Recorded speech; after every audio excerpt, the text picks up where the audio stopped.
Surprise! काटिए। कहाँ थे तुम? जो मुंह खोलता है मेरे मासूम मियाँ के पीछे ही पड़ जाता है। निहाल को मुझे मसलियतन माहीन की वजह से बर्दाश्त करना पड़ रहा है। मैं तो ये सब कुछ कर रहा हूँ।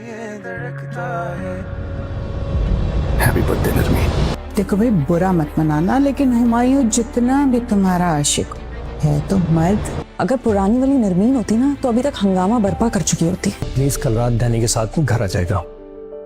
नाज़रीन, आप देखेंगे कि निहाल तो अपनी हरकतों से बाज ही नहीं आ रहा, क्योंकि वो जो कर रहा है इस तरह सबकी ज़िंदगियां तबाह व बर्बाद हो जाएंगी। लेकिन ये चीज़ उसे भी समझ नहीं आ रही और ना ही नरमीन को आ रही है, क्योंकि नरमीन को चाहिए कि अब वो उसके सामने मत आए। अब आप देखेंगे कि मोना आंटी भी उसे समझा चुकी हैं कि बेटा शोर जितनी भी मोहब्बत करे, लेकिन वो ये चीज़ बर्दाश्त नहीं करता कि उसकी बीवी का पहला आशिक उसके घर में ही रहे। इसीलिए मैं तुम्हें कह रही हूँ कि तुम अपने घर को देखो और अपने बारे में सोचो। इधर आप देखेंगे कि इधर नरमीन माहीन तो बिल्कुल ही अपने शोर का नाम ही नहीं लेने देती। अब तो इन दोनों बहनों के दरमियान झगड़ा भी शुरू हो चुका है, क्योंकि नरमीन क्या उसे समझाने की कोशिश करती है और माहीन बिल्कुल भी कुछ समझने की नहीं कि समझती ही नहीं है। बस वो इसके सर में तो इश्क का भूत चढ़ा हुआ। वो तो कहती है कि जैसे भी है मेरा शोर है बहुत अच्छा है, इसके अलावा मैं किसी के अच्छाई सुन ही नहीं सकती। इधर आप देखेंगे कि अब नरमीन बहुत ही